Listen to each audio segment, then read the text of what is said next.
అందరికీ హాయ్. ఇప్పుడు వీడియోలో మీకు చూపించబోయేది మన వినాయక చవితి వచ్చింది కదా, నవరాత్రులు జరుగుతున్నాయి కదా, అన్ని సెలబ్రేషన్స్ ఎక్కడ గల్లీలలో చూసినా కూడా. అయితే నేను ఇప్పుడు చూపించబోయేది కొంచెం స్పెషల్గా ఎందుకు చూపిస్తున్నా అంటే, ఇక్కడ బాల గణేశునికి బాలలు చేస్తున్నారు, పిల్లలు చేస్తున్నారు. వాళ్ళు ఇంట్రెస్ట్గా భక్తితో బాగా చేస్తున్నారు. ప్లస్ ఇంకొకటి అక్కడ అన్నదానం చేయడం కానీ, ఇంకా వాళ్ళు సెలబ్రేషన్స్ ఎట్లా చేసుకుంటున్నారు, వాళ్ళకి పెద్దవాళ్ళు ఎంకరేజ్మెంట్ ఎలా ఉంది అన్నీ కూడా ఇప్పుడు ఈ వీడియోలో మనం వెళ్ళి చూద్దాము. మనకి ఇక్కడ బాల గణపతిని పెట్టిండ్రు. ఈ బాలల పేర్లు కనుక్కుందాము. మీ పేర్లు చెప్పండి. నా పేరు శశాంక్. నువ్వు శశాంక్, ఇద్దరు శశాంక్. ఇద్దరి పేరు శశాంక్. అవినాష్. జయంత్.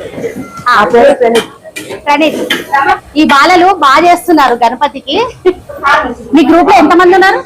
20 మెంబర్స్ కలిసి గణేశుని పెడతారు ఎవ్రీ ఇయర్. ఎన్ని ఇయర్స్ నుంచి పెడుతున్నారు? 5 years నుంచి పెడతారు. 5 years నుంచి పెడతారు. ఎన్ని డేస్ పెడతారు మీరు గణేశుని? అంటే 5 days లేకపోతే 7 days. 7 days. ఈ రోజే కదా నిమజ్జనం. శశాంక్ ఎంత మందికి చేస్తున్నారు ఈ రోజు? 200 నుంచి 300 వరకు. 200 నుంచి 300 మెంబర్స్ కి. ఆ గణేశుడు మీకు మంచిగా బ్లెస్సింగ్స్ ఇస్తాడు. బాగా ఇంట్రెస్టింగ్ గా చేస్తున్నారు. Super. Thanks.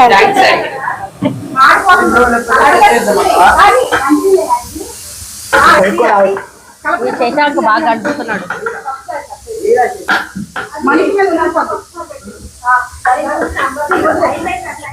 Aunty sambar cut చేస్తున్నారా? అవునమ్మా, బాల వినాయకుడికి సాంబార్ అన్నదానం, మహా అన్నదానం చేస్తున్నాము. మహా అన్నదానం చేస్తున్నాం కాబట్టి నా మనవాళ్ళు, మనవరాళ్ళు, కోడళ్ళు, బిడ్డలు అందరికి హెల్ప్ చేసుకుంటున్నాం ఒకరికొకరు. మనిషికి అన్నదానానికి వచ్చే వాళ్ళందరూ 300 మంది అవుతారు. 300 అన్న అవుతారు, 500 అన్న అవుతారు. అందరికి మహా అన్నదానం ప్రసాదం చేస్తున్నాం అందరు. జ్యోతి, కొత్తిమీరనా? కొత్తిమీర అబ్బా, ఇది కొయ్యాలి. నేను కట్ చేస్తా. ఈ కొత్తిమీర దేంట్లో వేయడానికి? అన్ని కర్రీలకి. ఇది అన్ని కర్రీస్ కి ఏంటంటే మనం దాంట్లో వాటర్ లో పెట్టేసుకున్నాం అనుకో రెడీగా, దేనికి కావాలంటే అన్నిటికీ అన్నిట్లో వేసుకోవచ్చు. ఆంటీ, మీరు పిల్లలందరికీ కూడా బాగా ఎంకరేజ్ చేస్తున్నారు. ఈ ఆంటీ ఇద్దరు కూడా. అయితే ఎన్ని ఇయర్స్ నుంచి పెడుతున్నారు?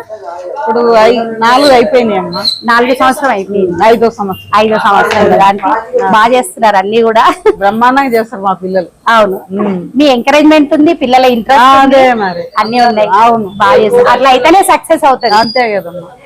ఆంటీలే కాకుండా కోడళ్ళు కూడా బాగా హెల్ప్ చేస్తున్నారు అందరికి. అందరు మా పిల్లలు అందరు చేస్తారమ్మా, అందరు మంచిగా చేస్తారు. అందుకే ఇప్పుడు 300 మెంబర్స్ కన్నా కూడా ఈజీగా వంట వాళ్ళు లేకుండా మా ఇంట్లోనే ఎప్పుడైనా మేము ఇంట్లోనే చేసి చేస్తున్నాం. ఇంట్లోనే చేస్తాం, మన చేతులతో చేస్తే అది ఒక ఉంటది కదా, ఇంట్లోనే చేసి పెడతాం. ఓకే. ఇది ఏం పప్పు సిరి? పాలకూర పప్పు. ఇలా శనగపప్పు కలిపినట్టున్నారు అక్కడక్కడ. అవును, ఆ టేస్ట్ వేరే లెవెల్ ఉంటది. ఓకే. పాలకూర, శనగపప్పు మంచి టేస్ట్ అనిపిస్తుంది. ఓకే. ఇప్పుడు మనకి ఒక 200 నుంచి 300 మెంబర్స్ వరకు పప్పు సరిపోతుంది. ఇంకా ఉంది, ఇంకా పప్పు ఉడుకుతుంది. ఓకే. అది అయిపోయిన వెంటనే మళ్ళీ పప్పు చారుకి అవన్నీ రెడీ చేయాలి. ఓకే. బాగా చేస్తున్నారు అందరూ కూడా. కూడా కదా మొత్తం ఆల్మోస్ట్ ఇది 5th year నాది. ఓకే. మా పిల్లలందరూ కలిసి 5 years నుంచి మీరే చేస్తున్నారు? 5 years మేమే చేస్తున్నాం అందరం కలిసి. ఓకే. ఈ ఇయర్ నేను కూడా యాడ్ అయినా. Yeah of course, always welcome.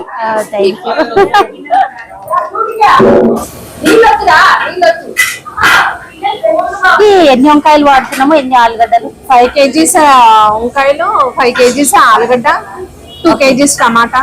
Okay.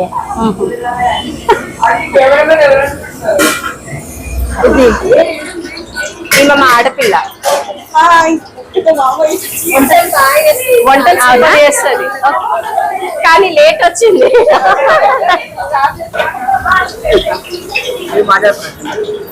ఇంకా కొంచెం ఇయ్యండి అమ్మా, ఇది సరిపోదు.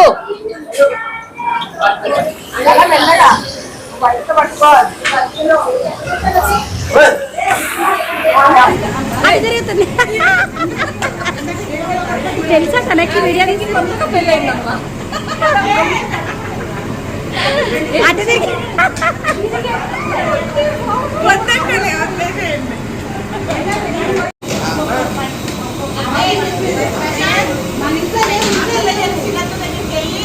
మన ఛానల్ రెగ్యులర్గా చూసే వాళ్ళకి అందరికీ ఐడియా ఉండే ఉంటుంది. నేను ఆల్రెడీ ఆనియన్స్ని కట్ చేయడం ఎట్లాగో చెప్పిన, అంటే పొట్టు తీయడం ఈజీగా, ఇంకొకటి ఘాట్ ఎక్కువగా ఉండకుండా, అంటే కళ్ళు మండుతాయి కదా ఒక్కొక్కసారి ఆనియన్స్ కట్ చేస్తుంటే, అట్లా కాకుండా మనం ఈజీగా కట్ చేసుకోవాలంటే ఆనియన్స్ని హాఫ్గా కట్ చేసి నీళ్ళల్లో ఒక 2 minutes అట్లా వేసినాం అనుకోండి, పొట్టు ఈజీగా వస్తుంది, ఘాట్ ఎక్కువగా ఉండదు, కళ్ళు మండాయి అనమాట.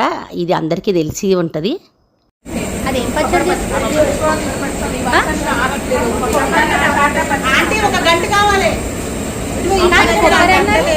అక్కడ పక్కన సౌండ్స్కి డిస్టర్బెన్స్ వస్తుంది కదా, అది టమాటో, పచ్చిమిర్చి ఇంకా పచ్చి కొబ్బరి వేసి రోటి పచ్చడి చేసిండ్రు. సూపర్ టేస్ట్ ఉంది. అది తయారు చేసుకునే విధానం వాళ్ళని అడిగి నేను మన ఛానల్లో ఒక వీడియో చేస్తాను. ఇక్కడ చింతపండు పులిహోర కోసము రైస్ వండుతున్నారు, పక్కన చింతపండు పిసుకుతున్నారనమాట, నానబెట్టిన చింతపండుని పులుసు చేయడానికి. చింతపండు పులిహోర తయారు చేసుకోవడం ఆల్రెడీ మన ఛానల్లో ఉంది, అది మీకు బాగా యూస్ఫుల్ అవుతుంది ఆ వీడియో చూస్తే. ఎందుకంటే మామూలుగా మనం ఇట్లా ప్రసాదాలు పెట్టినప్పుడు, నైవేద్యంగా పెట్టినప్పుడు ఏం చేస్తామంటే టేస్ట్ చూడము, ఉప్పు ఎంత సరిపోతుందా లేదా అని. కానీ నేను ఆ వీడియోలో చెప్పింది ఏంటంటే, మా అమ్మ ఒక టిప్పు చెప్పింది, నేను అది ఫాలో అయినా సూపర్గా వస్తుంది. అది చింతపండు గుజ్జు ఉంది కదా, ఇప్పుడు మనం చింతపండు పిసికిన తర్వాత ఎంత గుజ్జు అవుతుందో దాన్నంతా ఒక గిన్నెలో పెట్టుకొని దానంతా సేమ్గా దొడ్డుప్పు వేసుకుంటే సరిపోతుంది. అట్లా మీరు ఒకసారి ట్రై చేయండి. ఆ పులిహోర వీడియో నేను ఈ వీడియో ఎండింగ్లో ఇస్తాను, ఒకసారి అందరూ చెక్ చేయండి. ఇక్కడ బగారా రైస్ రెడీ అవుతుంది, ఇంకా చింతపండు పులిహోరకి కలుపుతున్నారు, ఇంకా సాంబారు, పప్పు అన్నీ రెడీ అయిపోయినాయి. మామూలుగా అయితే నేను ఎప్పుడైనా సరే ఒక 20 to 25 మెంబర్స్కి చేయగలుగుతా వంట, ఎప్పుడైనా ఎన్ని వెరైటీస్ అయినా నాకు ఇష్టం చేయడం. కానీ ఎక్కువ క్వాంటిటీ అంటే నేను భయపడేదాన్ని. వీళ్ళని చూసిన తర్వాత నాకు అనిపిస్తుంది, అరే ఒక 10 మందిని కలిసి అందరం కలిసి చేసుకుంటే చేసుకోగలుగుతాం ఏదన్నా, ఎంతమందికైనా అనిపించింది.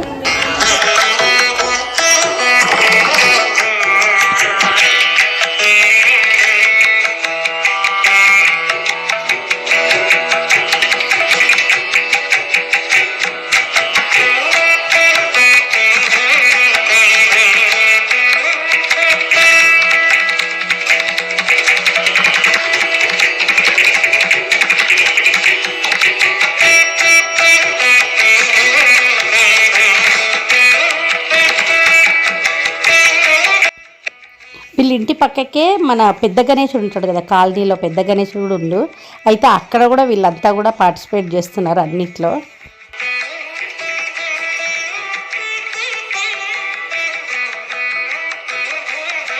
పాట జరుగుతున్నది.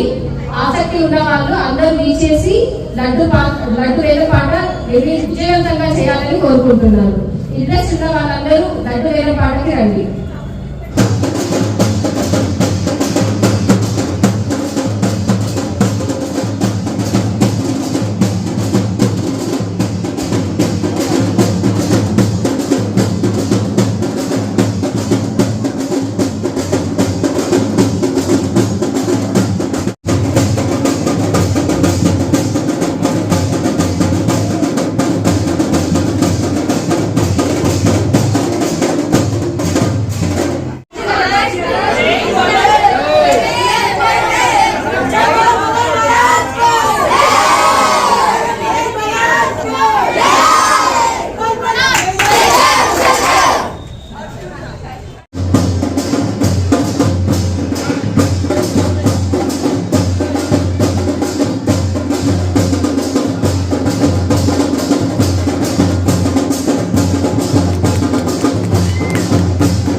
ఎట్లా పోతుంది ఎక్కడ పోతుంది సైడ్ ఇవ్వని